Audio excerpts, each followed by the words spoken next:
فراہمی کے سلسلہ میں وزیر لوکل گورنمنٹ کی سربراہی میں کمیٹی قائم ہے. معاملہ عدالت میں زیر کار ہونے کے باعث اس نے فی الوقت تجاویز پیش نہیں کی کہ عدالتی فیصلہ احکامات کی روشنی میں کمیٹی عمل درآمد کے لیے فوری اقدامات کے لیے سفارشات حکومت کو پیش کرے گی. یہ آلریڈی ہم اس پہ سٹینڈ کر رہے ہیں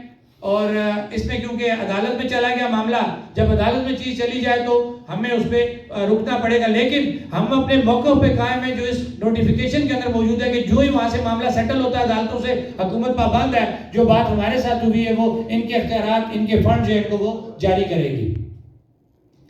پھر جو اب یہ پوائنٹ ہے جو میں نے کشمیر بینک کے ساتھ جوڑنا ہے. لوگ کہہ رہے ہیں نا کہ کیا لے کے آئے ہیں. موبائل کمپنیوں کی سروس پی ٹی اے سے متعلق دیگر معاملات وفاقی حکومت کی جانب سے قائم کردہ انٹر منسٹریل کمیٹی کے ایجنڈا میں شامل کر دیے گئے ہیں اور اس سلسلہ میں ورکنگ گروپ بھی قائم ہو چکا ہے جس کی سفارشات کی روشنی میں عمل درآمد کیا جائے گا.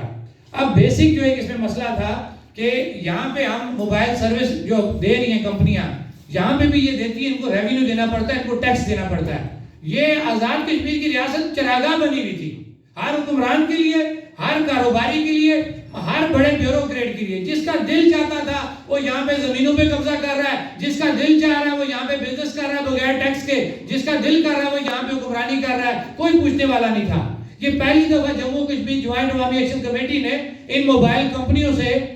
یہ پوچھا کہ بھئی بتاؤ یہ بزنس کر رہے ہو, یہ ٹیکس کہاں جا رہا ہے. اور اسی سلسلہ میں جو ابھی ہم حکومت کی طرف سے بھی وہ چیز پڑھیں گے کہ 8.5 ارب روپیہ جو پی ٹی اے نے تسلیم کر لیا کہ 8 ارب روپیہ وہ آزاد حکومت کو صرف اس کو جو دینے کے لیے جو ہے نا منتقلی کے لیے جو کوڈل فارمیلٹیز ہیں وہ اس کا تعین کرنا ہے کہ کس پروسیجر سے وہ 8.5 ارب روپیہ آزاد کشمیر حکومت کو ملے گا. اور جس دن وہ ملے گا یہ ہمارا طے ہو چکا ہے کہ وہ کشمیر بینک کے اس اکاؤنٹ میں جائے گا جہاں پہ اس کے شیڈیول بینک ہونے کے لیے 10 ارب روپے کی شک موجود ہے. تو ہم نے تو یہ ٹارگٹ اچیو کیا. اب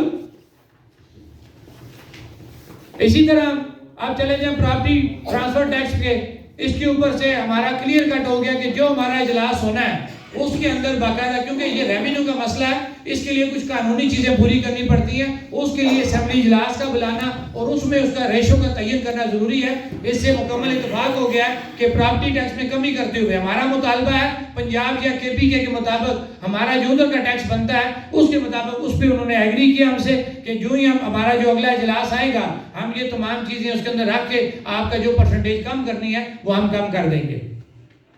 ٹرانسپورٹ پالیسی پر مروجہ قوانین و قواعد کے تحت عمل درآمد یقینی بنایا جائے. اب یہاں پہ بھی سوال کیا جا رہا ہے جی کہ یہ کیا آپ لکھ کے لے آئے, کہاں پہ کمی ہوئی. تو میرے خیال سے اگر ہم اس پہ جائیں تو ہائی کورٹ کا جو فیصلہ ہے جو ہمارے ساتھ طے ہو چکا ہے کہ 1300 سی سی گاڑیوں تک محدود کیا جائے گا, کہ آنے والے دنوں میں 1300 سی سی گاڑیوں پہ محدود کیا جائے گا.